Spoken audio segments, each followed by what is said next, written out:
segment, that's the DNA of people. Now we're going to talk about the DNA of business, and that's the 530 grid. Now, the DNA of business, the question I'd like to ask is, how do you avoid losing clients? How do you avoid losing profitable clients? That's important. How many people have ever lost a client that's profitable before? It's a painful experience. How hard is it to get them back? And did you get them back? I don't know. But this is why we have the 530 grid. It's the solution grid. And now there's 5 major areas in business, and that's how this is set up. Marketing, which is more and better leads. The pre-sales, which is moving leads to actually converting them.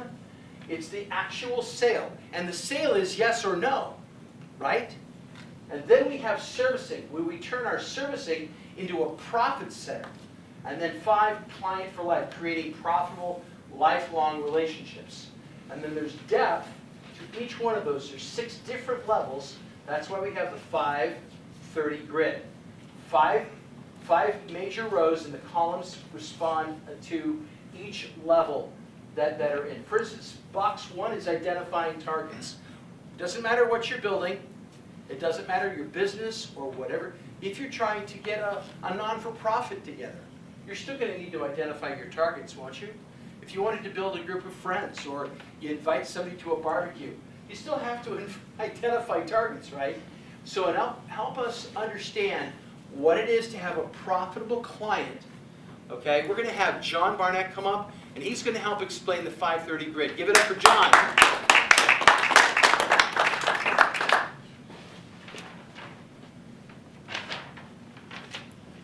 Thank you, Kevin, for that introduction.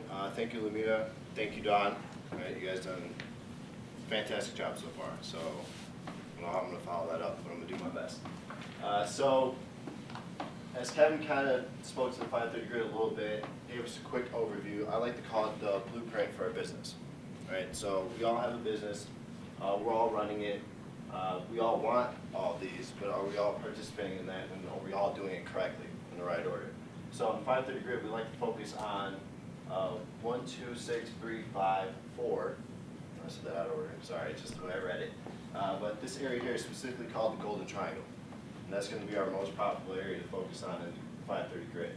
Now, how do we use this to attract profitable clients? Right? And I'm going to speak towards Pareto's Law. So you guys are all familiar with Pareto's Law, correct? 80-20 rule.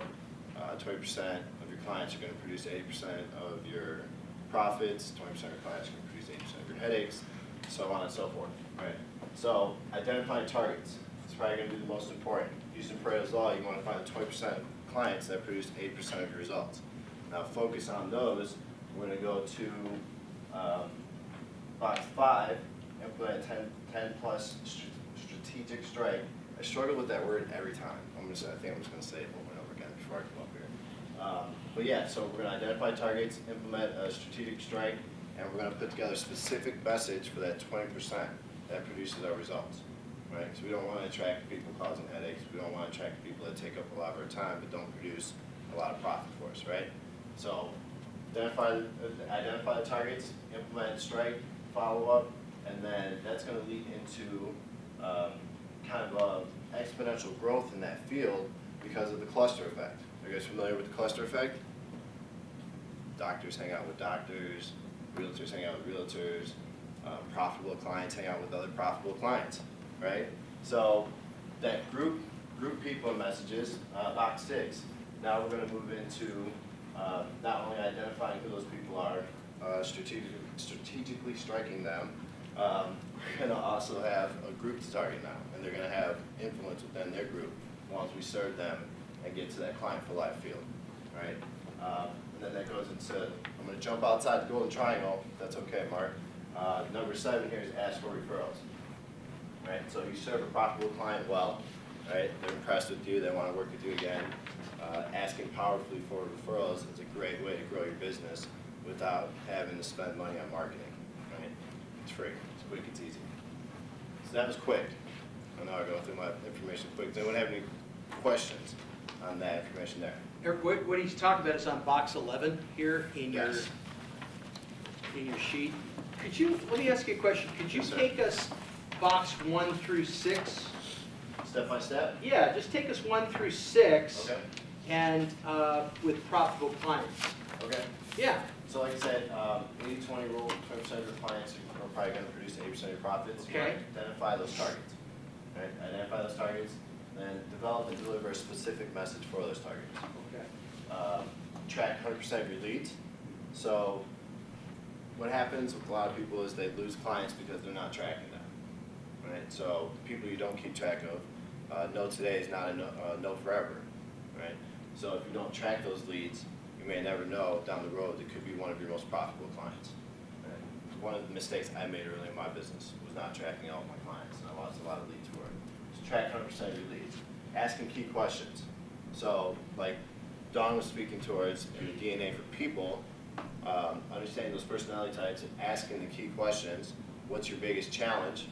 Right? It's probably the easiest question to ask people, and they're going to give you a lot of information. You'd be surprised I'll ask someone that question, they'll talk for a half hour. Proceed to the root. We're at the root. people will talk for a half hour, right? Because people have a lot of challenges. People want people who are going to help them. So if you extend that invitation, you're going to attract a lot more people towards you. Implement intense strategic strike, that's going to be your follow-up system, basically. So whether it be drip campaign with emails, following up with text, phone calls, what are some other ways you can follow up besides that? Face-to-face? Face-to-face, door knocking, maybe events, invite them out to events. 10 plus strategic strike. Most sales is 5 to 7 touches before you get to sale. How many people know when most people quit? The second, correct. Most people quit after 2. So how many profitable clients are you losing because you're not following up or you're not touching them enough times in that process? And then group people in messages. This is going to kind of go back to the cluster effect, right? So now you have a group of people you're working toward instead of one. Yes, sir. Do you have an example for me for a group message? I don't. Invite people to things that they're interested in. Like, for example, when we have people that are interested in Renata's, and they say no, and there's a speaker this weekend, like last weekend was a speaker on how to build business credit. We put that out to people, hey, are you interested in building business credit? Not in your name, and there's a lot of people interested in business credit. So group events and Or things that they're interested in. Mm-hmm. We had a party at my house last night. Mhm. We invited people out to the party at my house last night. Okay, so it was like, I throw 4 parties a year. I have 2 roller skating parties, I have a Cougars party, and I have a swimming pool party. Do you think a lot of my clients come to the roller skating parties? They don't. You know what the #1 phone call in my office is? Ed, you must think we're a terrible friend, you invite us to all these parties, and we never have time to come. Will you come list my house or sell my apartment building, whatever? And just to make my party successful, I put 300-400 people in my roller skating parties, and do you know where they all come from? I invite Mooseheart and Hesed House, and they bring all their kids for a charity. Maybe 1 or 2 of my clients will come. So most people would say, well, that's a total bust, only 1 or 2 clients came. But it's not, because you're inviting them to stuff.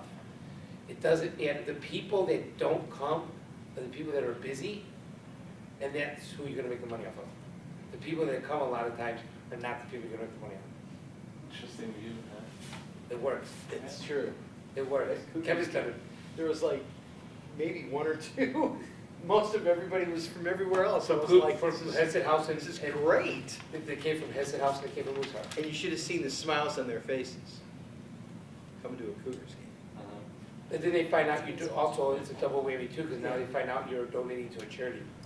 And that gives you all kinds of bang for your buck too. Thank you. Awesome. Thank you. I appreciate the help on that. So do you guys see how the golden triangle specifically can help you in your system and give you a good blueprint on how you can attract and keep profitable clients in your business? Does anybody have any questions? Gene Powers in the house. Sorry. I don't have any questions. Mark usually has a question. No? Yeah, good. Good. All right. Good job.